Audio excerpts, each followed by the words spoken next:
Well, good afternoon, listeners. Thank you for listening to Lament of Hope podcast. And I'm super grateful to John Noble, who you see here rocking in his chair. We have both been through quite a lot to get to this point. For John, he's gone for a lot of health things. For me, um, technology has not served me well. So, Riverside, this is for you if you're listening. You could improve the way your people come on when you invite people. They struggle to come on. So that's a little thing for there. But so we're doing this on Zoom and doing it a little unconventionally, but that's okay. You guys will be fine. But John Noble has been, I mean, you guys know him from Lord of the Rings as Denethor, but he was recently in Severance season 2.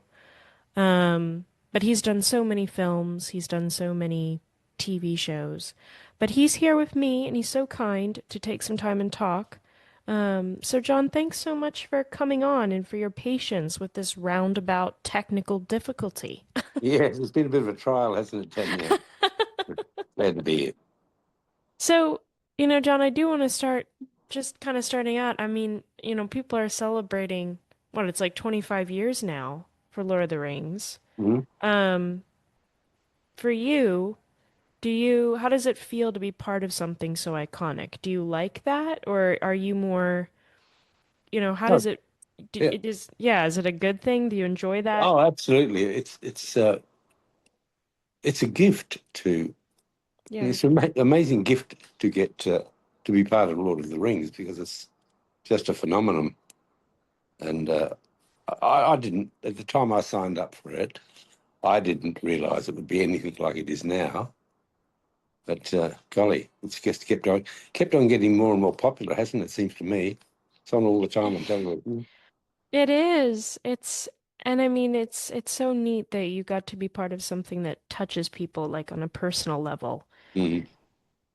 But I Well, feel, go go ahead. on. Well, unless listen, it's my theory. Unless we're doing something, I'm talking about film and television, and plays, unless we do something that touches someone's emotion somewhere, we're wasting our time. They won't stay with us, you know. So whatever that may be, I always think you've got to be able to touch them somehow, communicate with them somehow, you know, not just leave them out in the cold. And I've always worked on that principle. So. Mm, Yeah, no, but I mean, you've done a lot of things. Do you think Lord of the Rings was like the biggest thing for you that you thought was most impactful? Or, I mean, I was looking at all the films you've done. yeah, I think just in terms of world, world, I don't know, opinion, Lord of the Rings was huge. Yeah. I did a series called Fringe, which I loved doing, and that was 5 years, and that was also one of the highlights of my career. But lots of different things, you know. And I can see, I don't know, what show am I doing today? It was amazing, actually, for a while, doing all those guest roles. It's good.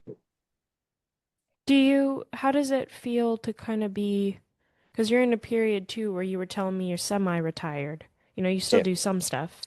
But Mm. do you like it or do you miss the rigor of acting all the time?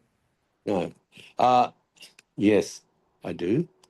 But acting all the time is quite a physical strain Hmm. and also a mental strain. And so you really need to be on top of your game to do it. So I don't miss that.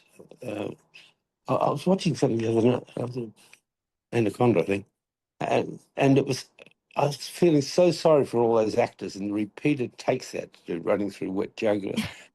Seriously, I thought, oh God, and saying things that won't get into the cut, you know that. Oh, so instead of getting any sense of, I got the sense of communication. Oh, you poor darlings, you know, I've been there, done that. It's painful. Is there anything you want to do you haven't done yet? Yeah, good question. Um, no, no, no.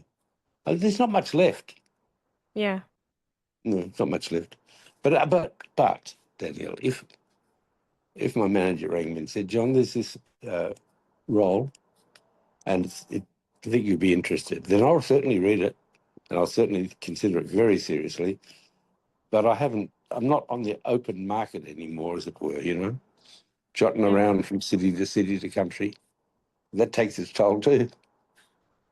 Well, yeah, no. I mean, do you so do you think that entering this retirement you're in, but you freelance, you said voice acting, right? Mm-hmm. Yeah. Yes. Yep. So, what do you like to do when you're not acting? What are some things that you enjoy? Well, I try to catch up on a lot of things no, seriously, I'm a very curious person, and I find YouTube a great source of information on many areas: politics, music, history, art. So Hmm. I spend a lot of time, more time than I should, uh, there. So far, that's been just. I've always been curious, but never had time to fulfil some of these things, and now I do. I sit like this, sitting there staring at it. And if What? I'm not, go on. Oh no, I was gonna just say what kind of subjects? You said when you say like music, politics, history, is there a particular period or something in No, particular? no, no, no. I don't. I don't. Well, politics is, we know what it is at present. So yeah, that's a pretty horrible period to be in, actually. But God willing, we'll get past it. Uh, but it seems to me that the world's under a dark shadow at present, and It does feel that way. it does absolutely. And I look at the behaviour of people, think, how on earth can you do that? I mean, seriously, the lying and the cheating and the cons and the grift. How can you do that? I don't understand. But they have no confidence, it seems. Well, you And know, and, and it's taken for granted that that's what you do too. That also annoys me. what is taken for granted? Like, Well, it's taken for granted that you're going to put your fundraiser before your people. oh, All that sort of stuff that goes on. It doesn't matter what you think personally, what's the party's view. That's starting to shift a little bit just the last few days, but yeah, that's pretty awful. well, I was gonna ask you for you because you've lived so much longer. I mean, is it strange? Because I was just asking someone earlier today. Um, she was about to turn 50, and I asked her if this was the worst time in political or world history for her compared to when she was younger. And she said yes. And she grew up in Mhm. Iran. She was in Iran for 19 years before she moved to the US. And she said that this is the worst time she's seen in global problems. Is that, what do you think? Do you feel like that's the case? Or do you feel I, like I, I we've been do. through this before? No, no, I do. And the reason that Yeah. I feel that is that communications and the media are all over everything.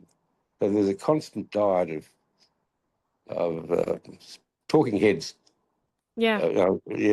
going on with politics and world wars and all that sort of stuff. And I listen to it and I think, but hang on, this is just an opinion. They sell it as it's the truth. So I think it's worse because of that. If you bother to listen to the news, Yeah. you get some shocking story. I don't remember a worse period than this ever. I mean, Vietnam was tricky. I was a teenager then. Oh, I just turned 20. But whilst it was horrific, I didn't feel affected by it like I am by this. No. What is it? Do you think, what is it in particular? You think people are lacking in humanity towards others, like just being Mm. I, kind I, to each other? You think oh, it's, yes, that's it. What you're talking about there, the empathy is certainly missing completely. Um, well, not in everyone, of course. There's those of us that still practice it every day, but it seems to be something that's not even considered as important now. In fact, it's considered to be weakness to be an empathic person and to be a peacemaker. It's considered to be weak. And so you get all the men like the Icemen are just they they they can't stand that sort of stuff. They think it's just incredible. Yeah, I love it. Sorry, I shouldn't carry on about too much. Well, maybe something more, well, maybe more lighthearted when you said art, music. What kind of Mm. music art you like to learn about? What I've found since YouTube actually, there's a lot of playlists on there, and I've listened and stuff I wouldn't have listened to before, Mm-hmm. and I'm hearing this stuff for the first time and being really impressed by it, by the dedication of the musicians and the artistry involved. I love some of it, and my preference probably always has been classical music, I think, and I still do some of that sometimes. But no, the contemporary music I do like, and some beautiful sort of tunes around. So it's funny. I let YouTube guide me to some extent. I just sit down, I listen, and really disappointed. So art is see art is if I'm looking if I'm painting and I've got something in there's some mood within me, then that mood will be reflected in the portrait, whatever it is. And that can be, Oh, you bright, paint? a little bit, yeah, yeah, I do. Oh, Yeah. wow. I didn't know that. No, that's all right. So any artist will, poets and novelists, will reflect become a sounding board for the state of humanity at any given time.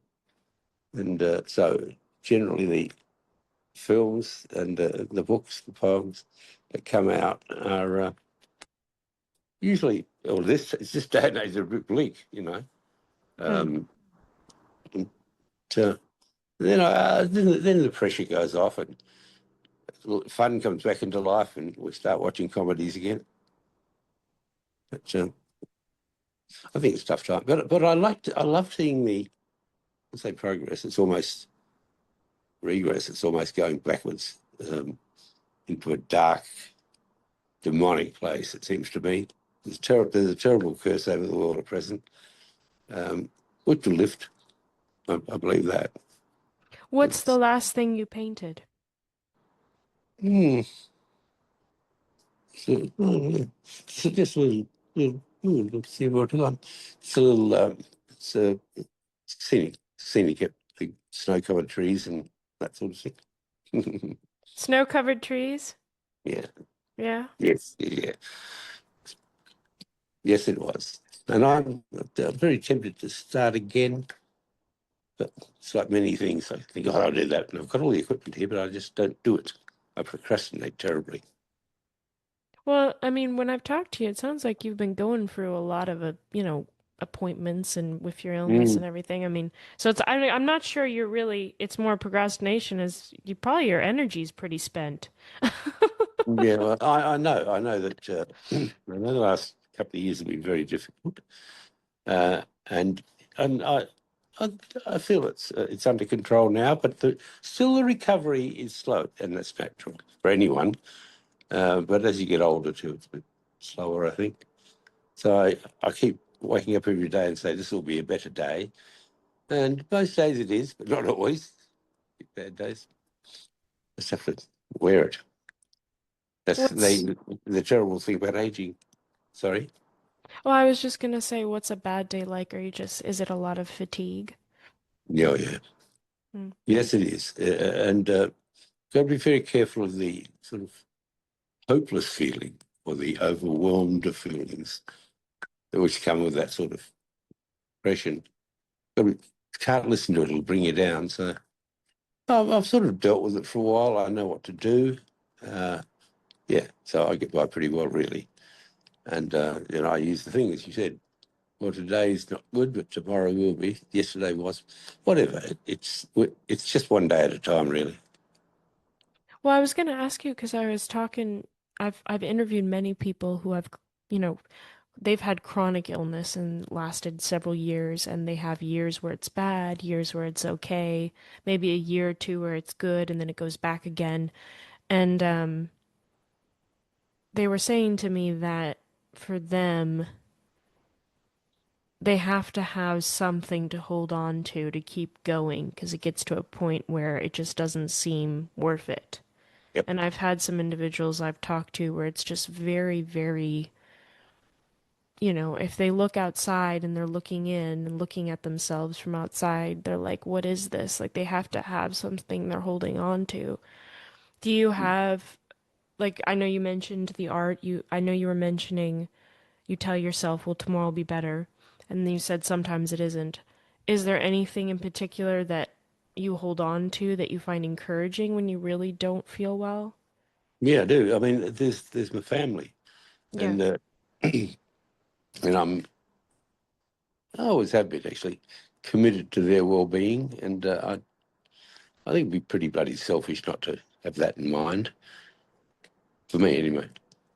So that's sustained me in some respects. Yeah, mainly that, I think.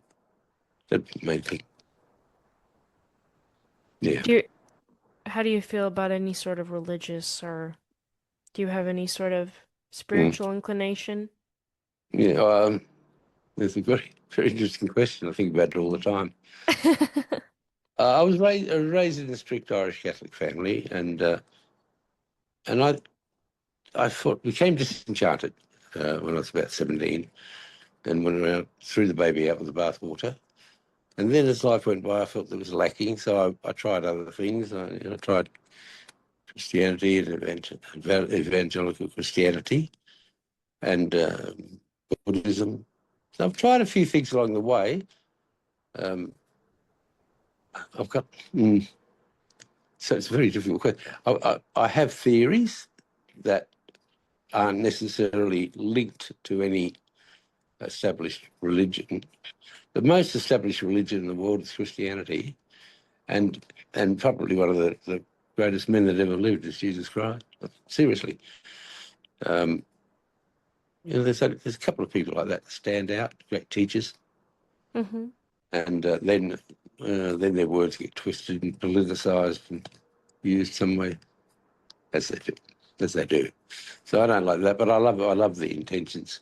I love the intentions of the Jesus character. I just love it. It's just so strong and worthy, inspiring. I love that. So I suppose in terms of teachers, the teachers would be well would be him. Also because I was raised with it, I know it better than the others. Some of the others I'm not so sure of, but that's all right. I don't have to be sure of them. Um, I love Buddhism. I do. Yeah. Yeah.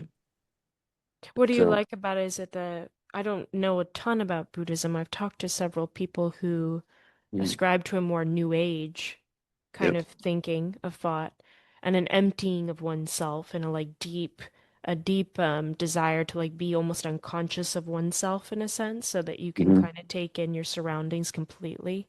Mm. Is that what you mean by Buddhism? What would be attractive to you? Zen Buddhism. I suppose the principles I like about Buddhism are gratitude, Hmm. empathy, generosity, and certainly the old one. You never harm any other. Can't even harm anything in these living creatures. And I've stuck to that all my life, really. You know, I hate squashing a spider, Hmm. any other entity, and that's all. I mean, I like that. I like not being a cruel man. That's a good thing. I was gonna say, yeah, Denethor was a pretty cruel man. It's good you don't want to be like that. No, that was a hard character. I mean, I understood Denethor and why he was like he was. I did, but he finished up as a tragic character, didn't he? Yeah, I mean, he despaired. Yeah, he did. He did. He He despaired. well, he had a lot going on in his life, you know. the ranger from the north and all that, coming down to take his land away from him. His wife had died. Oh, the thing I'd used with that in my background, I knew he was married to a woman called Findulis, and great love affair. And when she had a child, and that was Boromir, beautiful child, perfect, la la la. They were very happy. They decided to go again. And the second one through was Faramir, but unfortunately, Findulis died in childbirth. Yeah. So Yeah. if you, no, this is my making up, you can understand the father's resentment to the child and also his terrible grieving, as well as all the collapses going on around him. But that relationship with Boromir actually needs that sort of depth. You don't turn on a child that easily. So it wasn't healthy, but she had died and he'd survived. Yeah. That's what I think. I mean, that's what I've invented to justify that relationship. I don't know what Tolkien says about it. No, he doesn't really. The cat says hello. Hello, cat. Who's I that? know. I don't know if you like cats. This is Hello. Nightly. Hello, Nightly. Hello, darlings. Hello. How? How? He's telling me, he's like, Mom, where's my dinner? I know. Um, Cats are not very patient beings. No. Um, I was gonna ask you though, for the roles you played, is there any particular role that you thought was most unlike you that was so hard to play? You couldn't connect on anything? Yeah. I mean, perhaps the most unusual role I've played was in Severance, Yeah. where I played a It's an gay unusual character. show. It's very Yes, different. yes, yes. But in that one, I played an elderly gay fella, which I'm not gay, so I had to work on that one. And but that's all right. I don't mind. But It's a different mindset. yes, sure is. Gotta think differently. Well, you do. So that was hard. No, nothing else has got in the way of my carry on. I don't think so. Anyway, it may have done somewhere in the depths of bloody celluloid history. There's probably some shocking shows that I did. Sure, there are, but no, I don't think so. I always said from the time I started acting, I said, listen, you can. I won't play. I won't play a child molester, a child abuse. I won't do it, and let that be said. And it struck, and I'm glad I said that too, Hmm. because it's a horrible thing. A lot of the people that view us assume we are, in some ways, the character that we play. And I thought, well, if that's the case, that's all right, but I don't want to be associated as a pedophile. So I didn't do it and You haven't know done that, it. well, that's interesting because I was just talking to an actor, when was it? Friday Hmm. or Thursday, and she told me that she believes there's no boundaries. If you're an actor, you play anybody because everyone is human and there's always something that you can, um, whether it be their childhood, whatever it is, that you can connect back. And she said she personally didn't put any boundaries on what she played, if it was a serial killer, whatever it was. And that's interesting that you say for you, it's the child molestation. You can't do that. It's just too much. Is that, Mm. do you think that's more for your having to go in that headspace would be too difficult for you, or you just can't find anything to empathize with to play him or her well? Well, because if I play a character, there's going to be a certain percentage of an audience who think, oh, that he's just like that.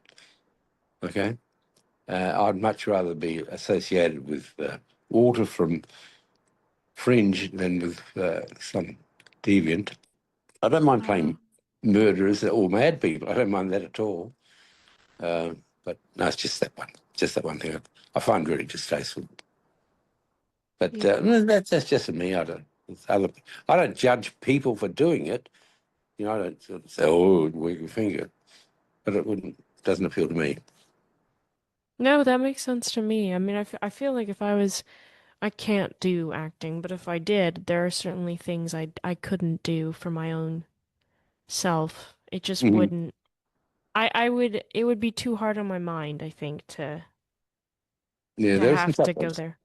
Well, look, when you have to strip naked, that's a bit of a yeah. You just do it, you know. What the hell? Um, get involved in a love scene, yeah. You know, because doing a love scenes for me, my theory, doing a love scene is like doing a fight. It's all what? No, no, no. See, I'm because sorry. it's all choreographed. It's all worked out in fine detail beforehand. Yeah. So that it has to be for fights. But for the other thing too, if the girl and I, say it's the girl that time, worked out this point you do that, and at this point I'll do that, and then we work it out so it's like a choreographed thing, that it's not personal and it's not offensive. And I Right. know that to be true. I know that to be true. But mm, sorry, just sidetracked. No, but I was gonna ask you when you say, um, as a man, I feel like you have a unique position because if you're on screen with a woman and you have to have a love scene together, you also have to be very cognizant and I would think on guard on your part, being the guy who's Yeah, doing everything, because you want to make sure the actress, not only the character, feels safe and feels like you're listening, you're very flexible, whatever, you want to be very gentle and ready and whatever. But at the same time, like does that cause you any stress? Because I feel like if I no, was a guy, that would be stressful. It's no, it's not? not. No, no, no, Okay. no, not if it's worked out ahead of time. Yeah. You know, no, it doesn't matter me at all. If it was a surprise, if I was at the actor and I thought I'm going to grab her by the tits at this stage, boom, that would be a surprise, and that would be really really bad because I've not discussed it with her. So you just always would make sure you follow whatever the script says to do. Well, no, the script doesn't tell you the details of that, but you know, if people are making love, then there's certain things that they do, which we all know Oh, about, okay. and mm, so it's not, you know, and you have to do it. So you have to do it at least 5 or 6 times by the time they get all their angles, and so it's pretty repetitive. And you hear stories. You hear stories about men getting erections during the scenes and so forth. Um, and as probably as a young bloke, that can be pretty compelling. But uh, no, that certainly never worried me. But, so Yeah, yeah, you're brave. That's something I can do that. That's too much for me. having sex on stage. So usually there's a closed. What's it happens? The AD will call a closed set, and you'll have everyone off the set except those essentials. Half a Yeah. dozen or dozen essential people, and it's treated that way. So it's treated respectfully. Yeah. Um, and there's not a lot of people looking from the wings. So it's just really awful, isn't it? So no, so it's treated. Everyone understands that uh, it's a tricky area for all of us, you know. And Yeah. so we try to make it as reasonable as possible, as and make it. I often wonder why they write love scenes. I actually wonder why they do it. Is it to titillate the audience? I don't know. It's a good question. Cause you do, I mean, you probably know what I'm talking about. You know Dick Van Dyke Show? Mm, Or even just any show in that era where they used to show men and women, even if they were married, had their own separate beds. yeah. It was Oh like yeah. so, and if they kissed, right, as married people do, it was like nice, but it wasn't long or anything. It was just very respectful and Mm, um not super passionate because everyone kind of could get the idea. And so yeah. yeah, I've wondered because some of the sweetest moments I've seen in film have been implied more than shown. Oh, absolutely. Like our imaginations is extraordinary what we can do with some facts. Yeah. But like you, I just love the explosive, a gesture, a gesture, a Yeah. hand, a hand on the other person's hand. It makes my heart jump. But that shows great potential, and she doesn't withdraw it. For example, um, I saw that happen in a film once. It's extraordinary, and so I get I like that sort of suggestive Wait, thing. you said that happened to you in a film once, It didn't or? happen to me. It was something I saw, and I can't think of the name of it now. But it was a beautiful scene about this young woman had to share a car.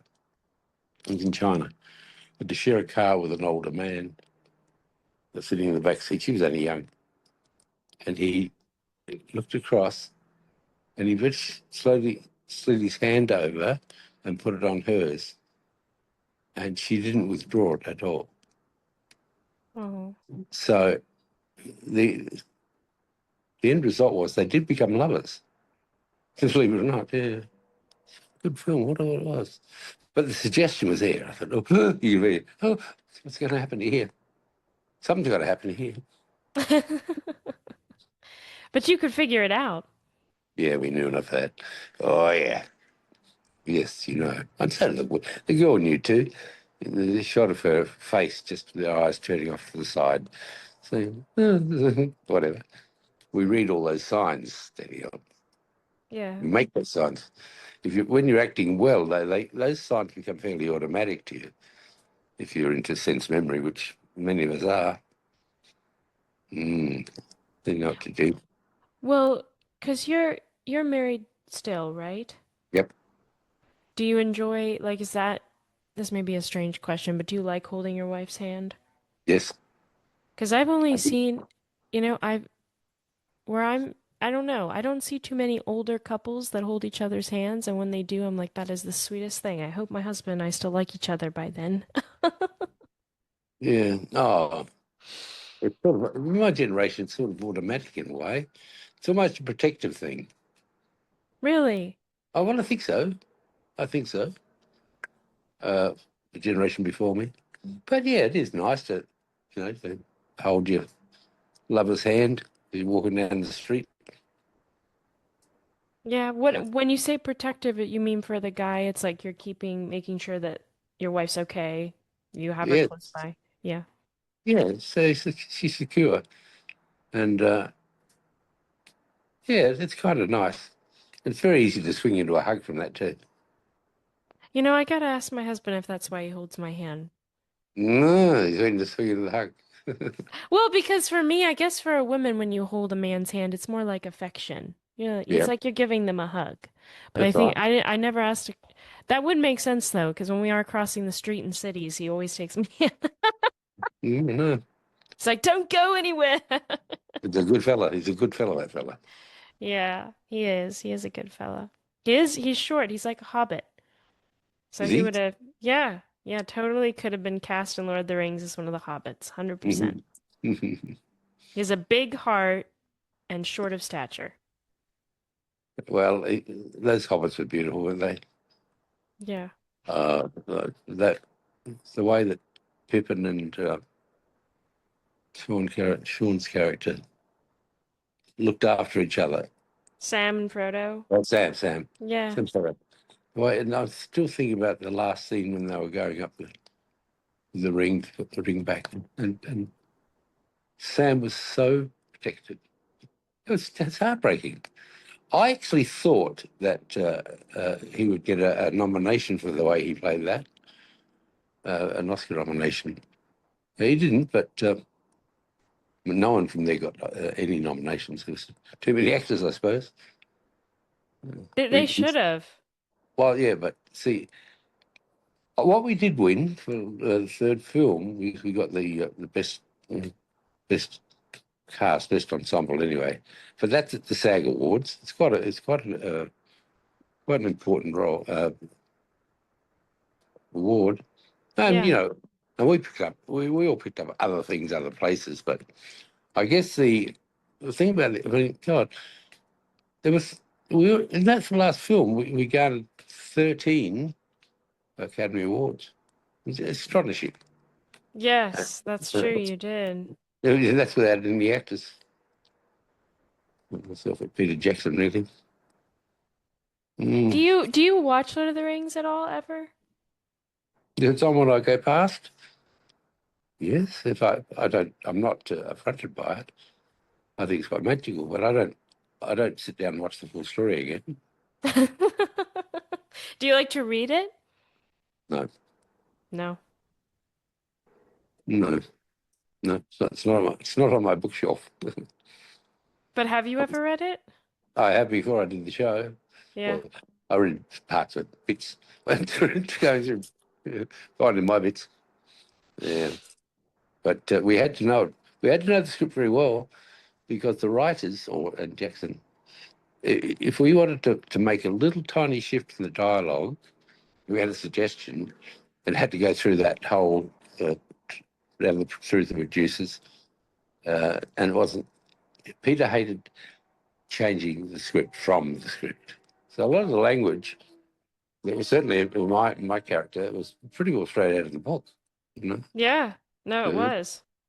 That is funny to me, though. That is funny. I wonder how many of the actors actually don't read the book anymore, though. That would be funny. That'd be interesting to know. I don't look. I don't think honestly. I don't know. I don't think anyone had read it from the cast at that stage, which is surprising. You think people like Ian McKellen would have, but I could be telling a great big porky pie too. Yeah, no, that's true. Well, John, it's been such a gift to talk with you, and I'm so grateful you did this just out of your recovery as you're recovering. So thank you so much.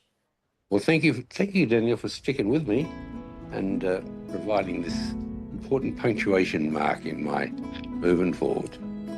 Oh, well, I'll be praying for you, and I hope you do come into some more pastures of green rest. Yes, yeah, that'd be nice. All right, bye, John. Thank Bye, love. you. Thanks, Daniel. Bye.